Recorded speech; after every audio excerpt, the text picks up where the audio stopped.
Queen Elizabeth II and Margaret Thatcher, the untold story of a complex bond. Queen Elizabeth's reign has been nothing short of remarkable, spanning over 7 decades and making her the longest reigning monarch in British history. Her steadfast dedication to duty and service has remained constant through the ever-changing landscape of modern times. On the other hand, Margaret Thatcher's ascent to power as the United Kingdom's first female prime minister was a watershed moment, shattering glass ceilings and paving the way for women in politics. In today's video, we'll uncover the truth behind the relationship between the Queen and Margaret Thatcher.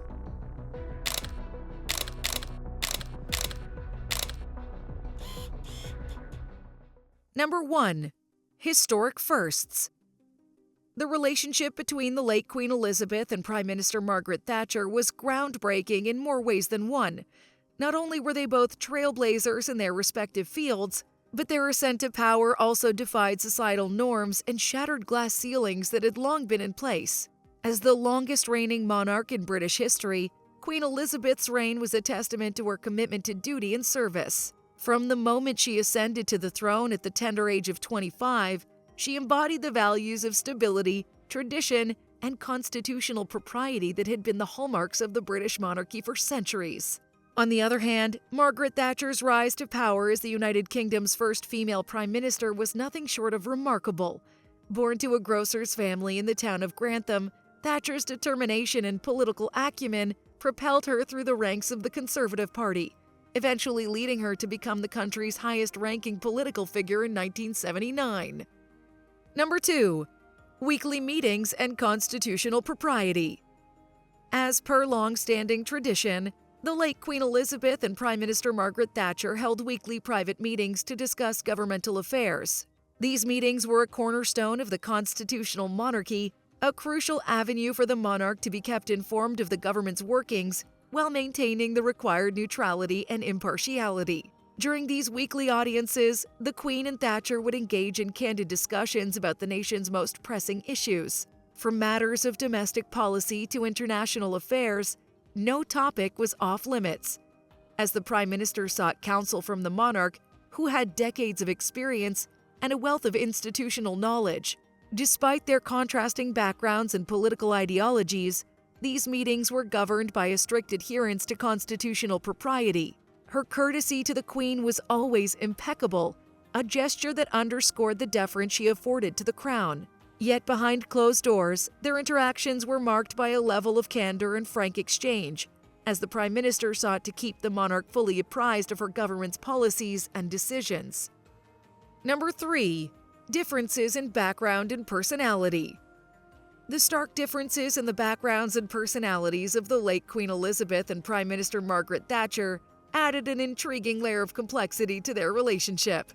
While their shared pioneering status and commitment to public service formed a common ground, their contrasting upbringings and approaches to leadership created a dynamic that was as fascinating as it was challenging. The late Queen was born into the royal family, her destiny shaped by centuries of tradition and the weight of the crown. From a young age, she was groomed for the highest office in the land, instilled with a deep sense of duty and a commitment to the principles of constitutional monarchy. Her upbringing was marked by privilege and the trappings of royalty, yet it also imbued her with a profound understanding of the responsibilities that came with her position. In contrast, Thatcher's journey to power was forged through sheer determination and a belief in her own abilities. Number 4. Economic policies and social concerns. One of the most significant points of tension between the late Queen Elizabeth and Prime Minister Margaret Thatcher revolved around the latter's controversial economic policies and the perceived impact they had on the fabric of British society. Thatcher's tenure as Prime Minister was marked by a steadfast commitment to free market economics and a significant rollback of the state's involvement in various sectors of the economy. Her policies, which included large-scale privatization initiatives and cuts to public spending, were aimed at reducing government intervention and fostering a more entrepreneurial and self-reliant society. While these policies were hailed by Thatcher's supporters as necessary measures to revitalize the British economy and restore its competitiveness on the global stage, they also sparked widespread concerns about their potential impact on the most vulnerable segments of society. It's widely believed that the late Queen, with her deep-rooted sense of duty to her subjects and her role as a unifying figure, harbored reservations about the far-reaching consequences of Thatcher's economic reforms. As the head of state, she was acutely aware of the delicate balance that had to be maintained between economic progress and the preservation of the societal safety net that had been a hallmark of post-war Britain. Number 5. Apartheid South Africa and foreign policy differences. One of the most widely publicized points of contention between the late Queen Elizabeth and Prime Minister Margaret Thatcher revolved around their divergent approaches to the issues of apartheid in South Africa. This foreign policy rift not only highlighted their differing worldviews, but also underscored the delicate balance between the monarch's symbolic role as the government's executive power. During Thatcher's tenure as Prime Minister, the brutal system of racial segregation and oppression in South Africa became a focal point of international condemnation. As pressure mounted on the global stage for economic sanctions and diplomatic isolation of the apartheid regime, the British government found itself at a crossroads. Thatcher, known for her stance on issues of principle, was initially reluctant to impose harsh economic sanctions on South Africa. Her concerns centered around the potentially destabilizing effects such measures could have on the region and the negative impact they might have on British economic interests. In contrast, the late Queen, who had long been a vocal advocate for racial equality and human rights, was believed to favor a more conciliatory approach that aligned with the growing international consensus against apartheid. Number 6. The Sunday Times article, 1986. The relationship between the late Queen Elizabeth and Prime Minister Margaret Thatcher reached a fever pitch in 1986 with the publication of a controversial article in the Sunday Times that alleged a deep rift between the two iconic figures.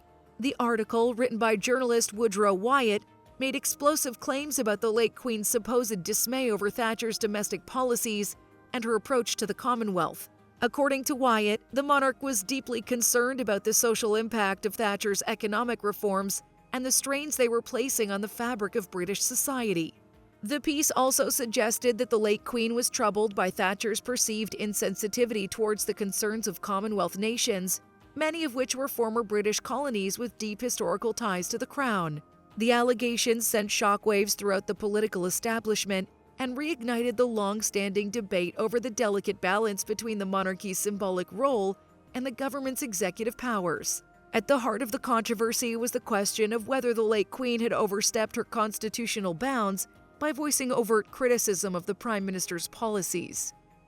Number 7. The Balm Moral visits. Among the many aspects of the relationship between the late Queen Elizabeth and Prime Minister Margaret Thatcher that captured public imagination were the latter's visits to Balm Moral, the royal family's Scottish residence. These trips were ostensibly intended as opportunities for relaxation and respite, often served to highlight the stark differences in lifestyle and preferences between the two powerful women. For the late Queen, Balm Moral represented a cherished retreat from the rigors of public life, a place where she could indulge in her love of the great outdoors and the simple pleasures of country living. In contrast, Thatcher's approach to these visits was decidedly more businesslike. Known for her relentless work ethic and commitment to her duties, the Prime Minister often treated Balm Moral as an extension of her office, bringing along a retinue of advisors and staff members to ensure that the affairs of state could be attended to without interruption. Number 8. Deference and formality. In the annals of British history, few images have been as enduring as that of Margaret Thatcher executing a deep curtsy in the presence of the late Queen Elizabeth. This gesture of deference and formality, which became a hallmark of their interactions, spoke volumes about the respect and reverence that Thatcher held for the institution of the monarchy and the protocols that governed their relationship. For Thatcher, the act of curtsying was more than just a mere formality. As the first woman to occupy the office of Prime Minister, she understood the weight of her position and the need to navigate the delicate balance between her own authority and the symbolic power of the crown. To some observers, Thatcher's curtsies were seen as excessive, a performative display of deference that bordered on obsequiousness. Critics argued that her exaggerated reverence towards the late Queen betrayed a subservient attitude that was at odds with her forceful leadership style and uncompromising political agenda.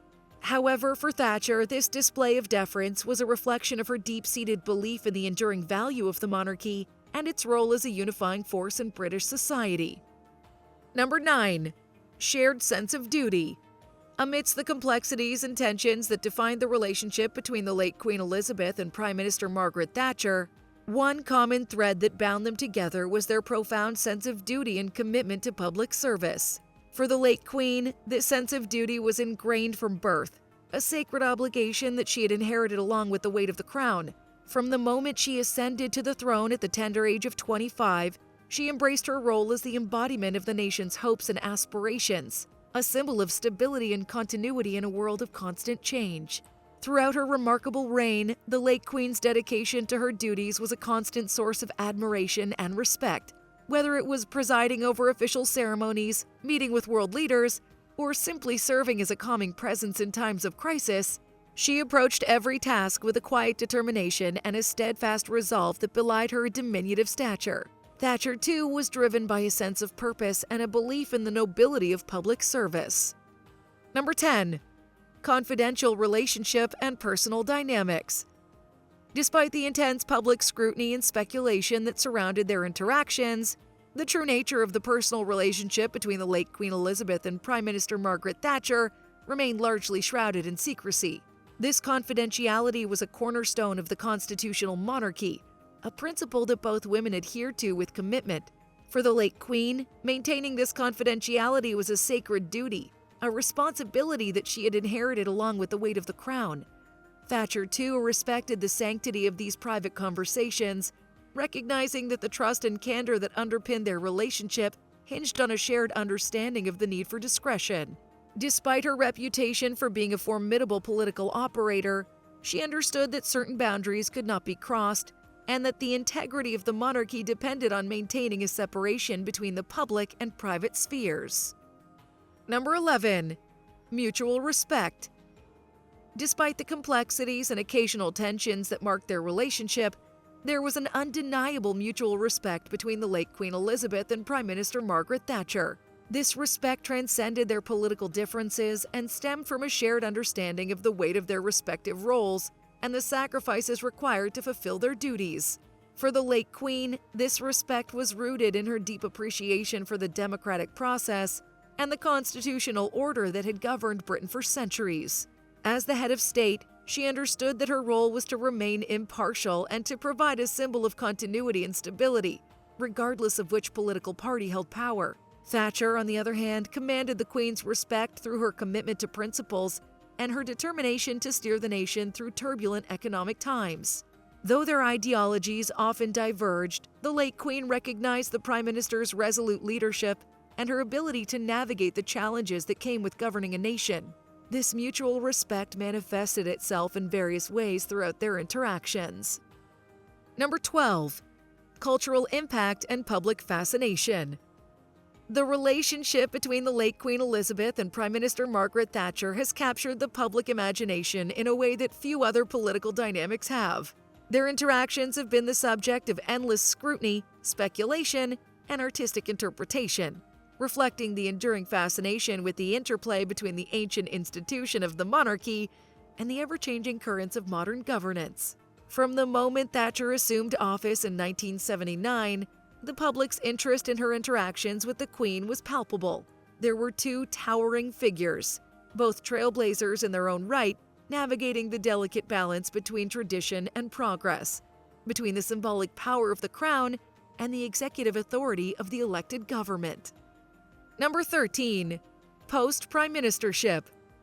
Even after Margaret Thatcher's tenure as Prime Minister came to an end in 1990, her relationship with the late Queen Elizabeth continued to evolve and take on new dimensions. Their interactions in the years that followed served as a testament to the enduring respect and appreciation that existed between the two iconic figures, transcending the political realm and solidifying their legacies as pillars of British public life. One of the most significant gestures that underscored the late Queen's esteem for Thatcher came in 1995, when she bestowed upon the former Prime Minister the prestigious Order of Merit. This honor, which is granted at the monarch's discretion and is limited to just 24 living members at any given time, is a recognition of exceptional service and achievement in fields ranging from the arts and sciences to public service. By conferring this honor upon Thatcher, the late Queen was sending a powerful message, one that acknowledged the former Prime Minister's commitment to her duties and her significant contributions to the nation's governance, regardless of the political and ideological differences that may have existed between them during their time in office. Number 14. Complex legacy. As we reflect on the leadership between the late Queen Elizabeth and Prime Minister Margaret Thatcher, one thing becomes abundantly clear. Their dynamic was a complex tapestry woven from threads of constitutional propriety, personal convictions, and the inevitable intersections of their respective duties. Throughout their time in office, their interactions were marked by a delicate balance, a constant negotiation between the symbolic power of the crown and the executive authority of the elected government. On one side stood the late Queen, a steadfast embodiment of tradition, continuity, and neutrality, bound by the sacred duty to remain impartial and above the fray of partisan politics. On the other side was Thatcher, the unyielding force of nature whose convictions and resolute leadership style often collided with the conventions and constraints that governed the monarchy. Yet, despite these challenges and occasional points of contention, their interactions were underpinned by a profound sense of mutual respect and an acknowledgement of the weight of their respective roles. And that brings us to the end of this video on the complex and fascinating relationship between the late Queen Elizabeth and Prime Minister Margaret Thatcher. Their dynamic was truly one for the ages, a captivating interplay between the ancient institution of the monarchy and the ever-shifting currents of modern governance. What was your perception of the relationship between the late Queen and Thatcher? Do you believe their dynamic was shaped more by their convictions or by the constraints of their respective roles? Let me know in the comments below. Before you go, don't forget to like, share, and subscribe to our channel for more videos. And until next time, bye!